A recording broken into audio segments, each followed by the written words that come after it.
এক সময় নবী ইয়াকুব আলাইহি ওয়াসাল্লাম এর 12 ছেলের মধ্যে সবচেয়ে ছোট্ট ছিলেন ইউসুফ আলাইহি ওয়াসাল্লাম।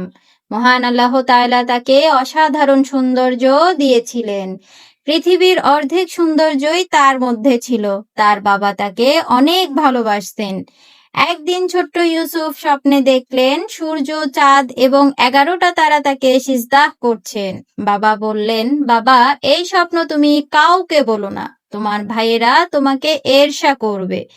কিন্তু ভাইয়েরা ইতিমধ্যেই ঈর্ষায় জ্বলছিল। একদিন তারা ইউসুফকে নিয়ে বাহিরে গেল এবং কুয়ায় ফেলে দিয়ে চলে এলো। রক্তমাখা জামা নিয়ে বাবার কাছে এলো এবং বলল, নেকড়ে খেয়ে ফেলেছে। কুয়া থেকে এক কাফেলা ইউসুফকে উদ্ধার করে মিশরে বিক্রি করে দিল। সেখানে তিনি আজিজ পতিফারের ঘরে দাস হয়ে গেলেন। ইউসুফ এতই সুন্দর ছিল যে আজিজের স্ত্রী জুলেখা তার প্রেমেই পড়ে গেলেন।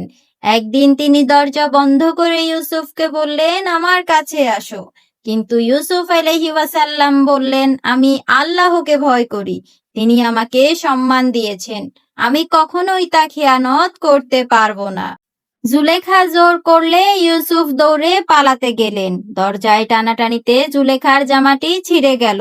জুলেখা মিথ্যা অভিযোগ করে ইউসুফকে জেলে পাঠিয়ে দিলেন। জেলে থাকা অবস্থায়ও ইউসুফ ধৈর্য ধরলেন। তিনি স্বপ্নের ব্যাখ্যা দিতে শুরু করলেন। একদিন মিশরের বাদশাহ এক অদ্ভুত স্বপ্ন দেখলেন। 7টা মোটা গরু 7টা রোগা গরুকে খেয়ে ফেলছে। ইউসুফ আলাইহি ওয়াসাল্লাম বললেন, 7 বছর প্রচুর ফসল হবে, তারপর 7 বছর দুর্ভিক্ষ। এখন থেকেই শস্য সংরক্ষণ শুরু করুন। বাদশাহ মুগ্ধ হয়ে ইউসুফকে মিশরের অর্থমন্ত্রী বানিয়ে দিলেন। দুর্ভিক্ষের সময় ইউসুফের ভাইয়েরা খাবারের জন্য মিশরে এলো। তখন তারা ইউসুফকে চিনতে পারল না, কিন্তু ইউসুফ ঠিকই তাদের চিনতে পারলেন। ইউসুফ আলাইহি ওয়াসাল্লাম তার ভাইদের পরীক্ষা করলেন। শেষে যখন তারা অনুতপ্ত হয়ে ক্ষমা চাইল, ইউসুফ তখন কাঁদতে কাঁদতে বললেন, আজ তোমাদের বিরুদ্ধে আমার কোনোই অভিযোগ নেই। আল্লাহ তাআলা তোমাদের ক্ষমা করুন। তোমরা আমাকে কুয়ায় ফেলেছিলে, কিন্তু আল্লাহ তাআলা আমাকে এখানেও সম্মান দিয়েছেন। তারপর তিনি তার বাবা ইয়াকুব আলাইহি ওয়াসাল্লামকে নিয়ে আসলেন।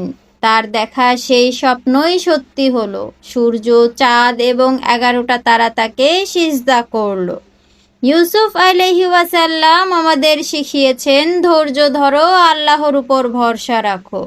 মানুষ তোমাকে কুয়ায় ফেললেও আল্লাহ তাআলা তোমাকে সিংহাসনে বসাতে পারেন। ক্ষমা করো, প্রতিশোধ নিও না। প্রলোভন এলে আল্লাহকে স্মরণ করো, তিনিই আমাদের রক্ষা করবেন।